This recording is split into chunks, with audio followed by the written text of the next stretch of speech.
The Sopranos follows the exploits of New Jersey mafia boss Tony Soprano, who leads his glorified crew into the 21st century and all the problems that come with it. Tony must navigate life as a mob boss, attempting to stay out of the long reach of the law, avoiding being murdered by rivals, and keeping his actual family from falling apart. The show contains a huge roster of characters who come and go. It dabbles in and out of storylines, some of which are neatly tied up with a bow, some of which have loose ends, and the series isn't afraid to dabble in the supernatural. Mysteriously disappearing lo mein, the thing with the Easter baskets, and a whole lot of dysentery in the ranks is just a few of the problems Tony faces.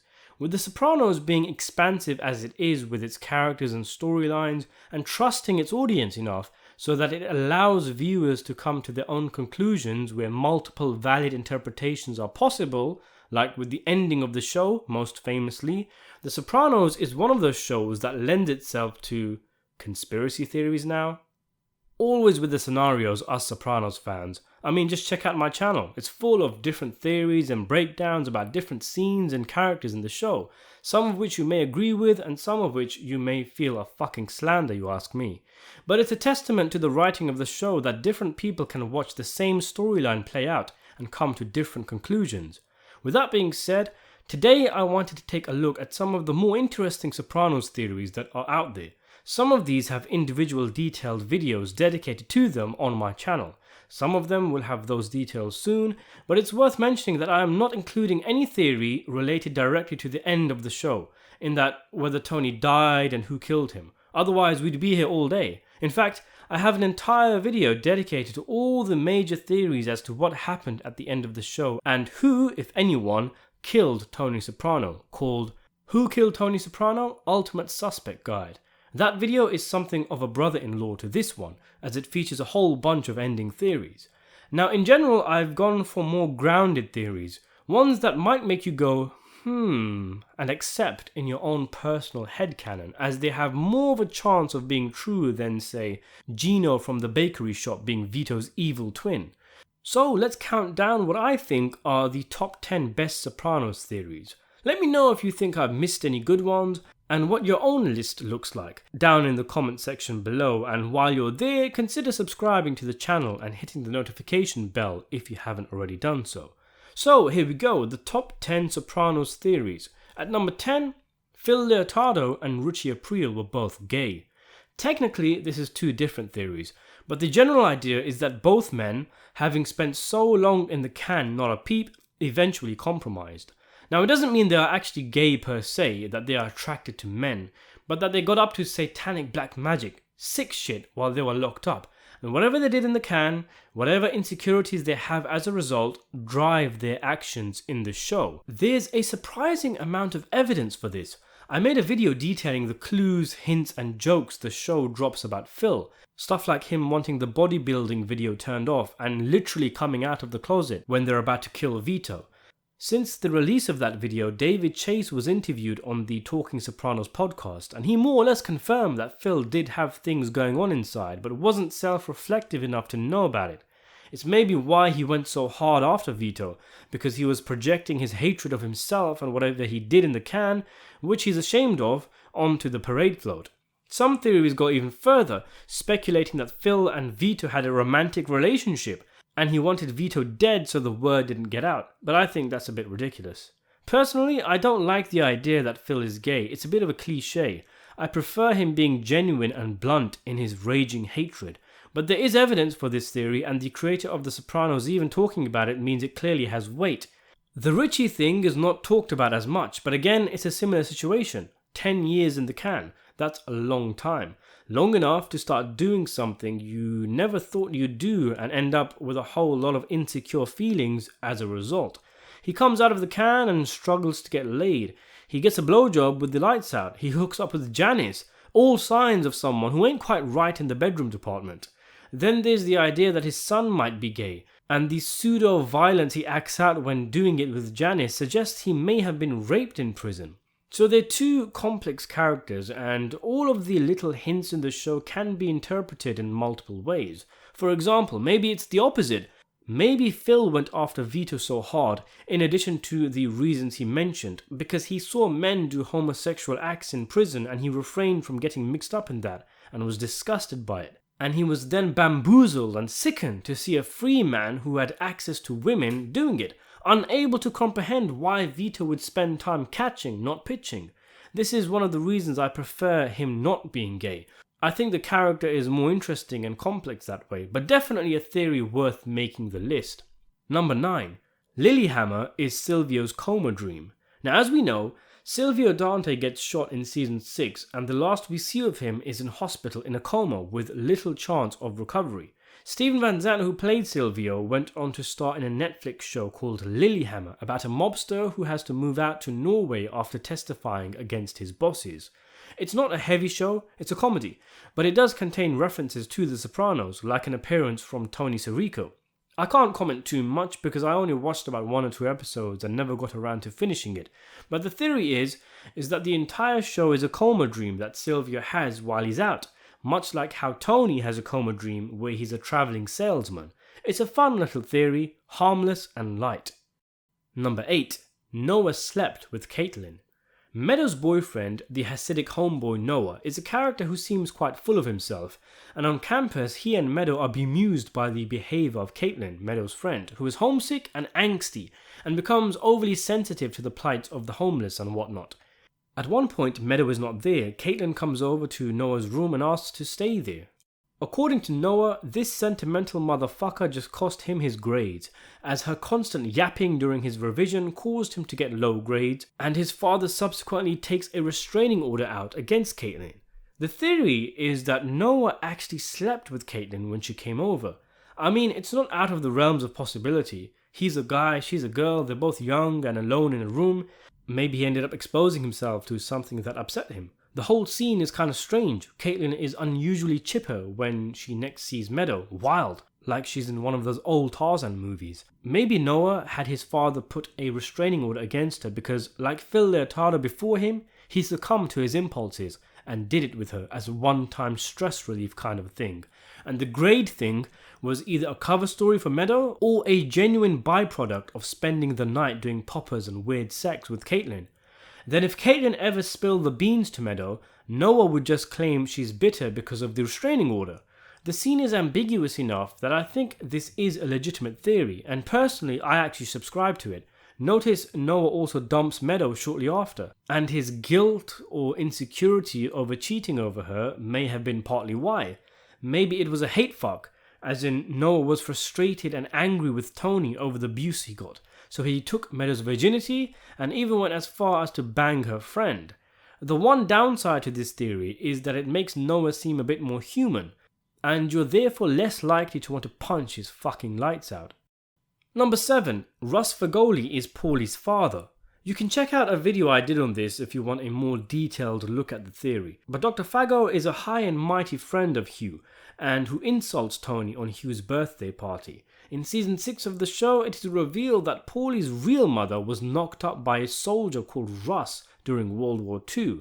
Paulie is at one point asked by a doctor if he has a history of prostate cancer in the family. It matches up quite well. Dr. Fegoli says he's receiving treatment for his prostate. There's his name, and the fact that Hugh joked that they used to call him the governor of Maryland because he used to sleep around so much he got a case of the crabs. It all lines up quite nicely. What, you telling me you never pondered that? Sure, Paulie is old, but he looks around in his 50s, and if Russ is in his 70s or 80s, there's more than enough time to knock up Dottie. Her body was mad ripe. Number 6. Little Carmine was a secret genius. Carmine Jr. is the son of the boss of the Lupertazzi family, who tries to become boss after his father's death but is too weak-willed and is not respected. Called Brainless II by Tony, Carmine is pretty much thought of by the rest of the characters as an idiot. His malapropisms are legendary, and he more or less bows out of direct involvement in Lupertazzi affairs, finding and failing at a new role as a peacemaker. The theory suggests that Carmine was playing 4D underwater chess while everyone else was playing checkers, playing everyone against each other, including the Lupertazzis and the Sopranos in season 6 to further divide the families and cause a war, so that he'd be able to swoop in and pick up the pieces. There's even a theory that he was masterminding affairs behind the New York-New Jersey war and had Tony whacked at the end of the show. I've addressed this theory in a video called Why You're Wrong About Little Carmine. I more or less feel both sides are wrong. Those who say Carmine is a donut and those who think he's a criminal mastermind. I think he is intelligent, but in a different way. Carmine was clever for recognizing he wasn't right for the role of boss, having the humility to bow out, and is clever enough to enjoy a low-risk life without the headache of wondering if tomorrow is his last day on Earth. He is actually a very profound character, and as a result of swallowing his ego, probably had the best ending of any criminal character in the show. Number 5. Johnny Sack did hear the jokes. If you remember, the Sopranos crew are cracking jokes about Johnny Sack's wife just before he walks in. He looks momentarily suspicious, but he brushes it off and gets to talking business. Like I mentioned in a previous video, I think it's possible that he did actually hear the jokes, but was forced to put it out of his mind. After all, if he started shit right there and then, he'd be a dead man. He was outnumbered. Carmine would never sanction a hit on the whole of Jersey. So rather than bring it up and lose face because he couldn't do anything about it, maybe John pretended he didn't hear anything. But a few seasons later, when Ralph makes his infamous crack about Ginny's crack, Johnny gets heavy. Not just because of what Ralph said, but because he's using the incident as revenge to take out all his anger against Jersey for the jokes they all made, and this time he's unable to let it go.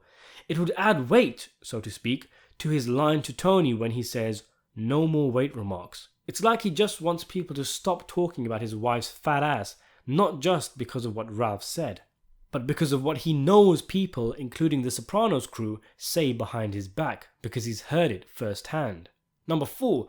Bobby killed Janice's son Harpo. In season 6, Tony makes Bobby Bacala carry out his first murder, somebody's stepson, because the stepson is battling for custody in court, trying to take his kid from the kid's mother.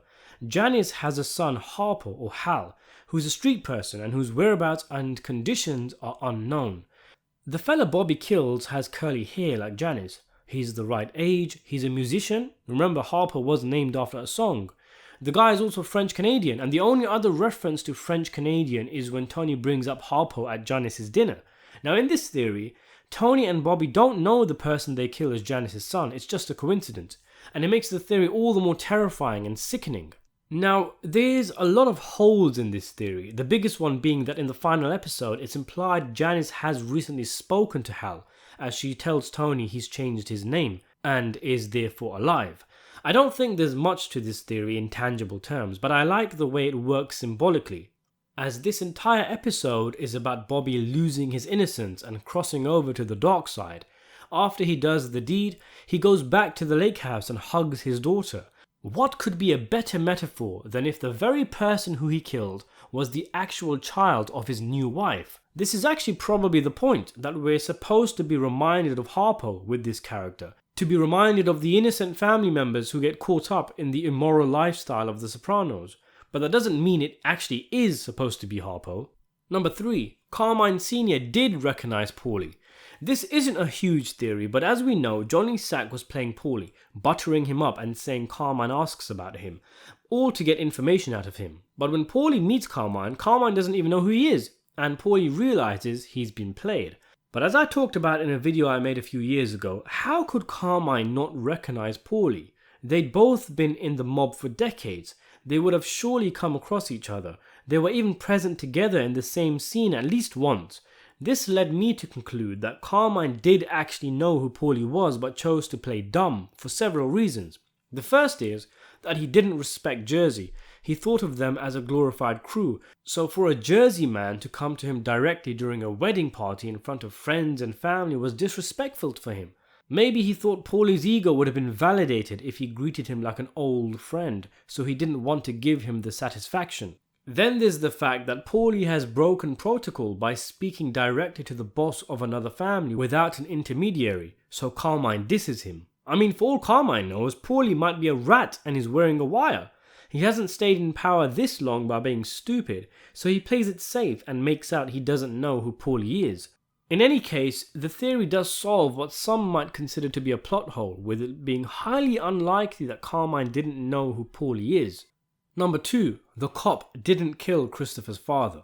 One of the most infamous did he didn't he moments in the show. Barry Haydu is a retired cop who Tony sanctions a hit against, telling Christopher to do the deed.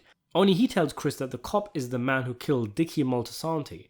When Chris confronts Barry, the cop claims he has no idea who Dickie or Ruffalo, the man who supposedly hired him to do the deed, even are, and it's enough to plant a doubt in Chris's mind. Of course, Haydu was probably trying his best to talk Chris out of killing him, but what if he was telling the truth?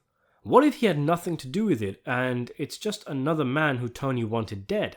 As Chris was having constant doubts about following Tony, maybe this was Tony's way of solidifying Chris as a loyal capo and earning his trust. As well as manipulate him, it would also serve to give Chris closure about the murder of his father. It even gives leverage to Tony over Chris. Chris could do some serious damage if he flipped. He knew what happened to Ralph and Richie, and now Tony had something on him that he killed a cop or a former cop. Even the Many Saints of Newark doesn't clear this mystery up, because we never get a good look at Dickie's shooter. You know, it could even be that Tony himself thinks that Haydu killed Dickie, because that's what he was told by Junior, but even he doesn't know the truth. And finally, at number 1, it's the theory that Christopher himself flipped and was wearing a wire in his final scene with Tony in the car.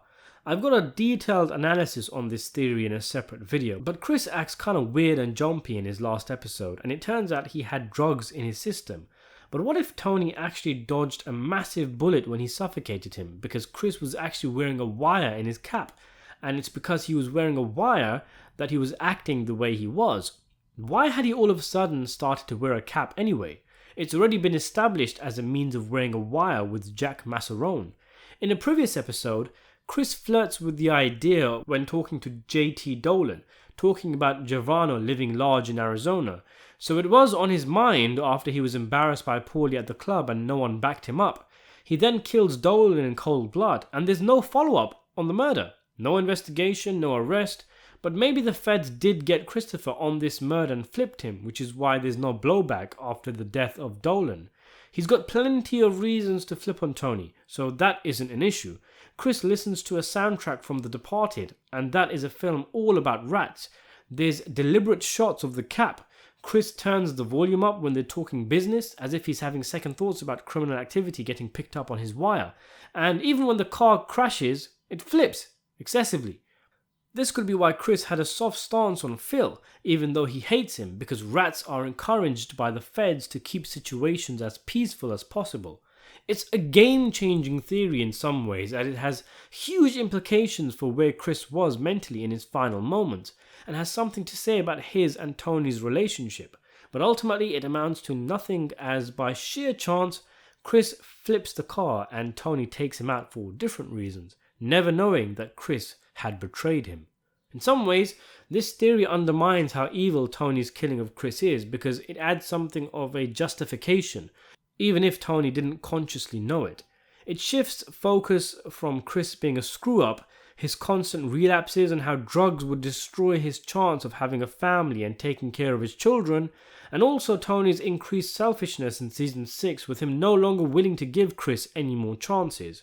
Still though, it is a very interesting theory, as are all of these on this list really. What do you make of them? Which ones do you think are great and which ones do you think are far-fetched? Are there any you consider canon? What does your own top 10 list look like? Let me know in the comments below, and thanks for watching.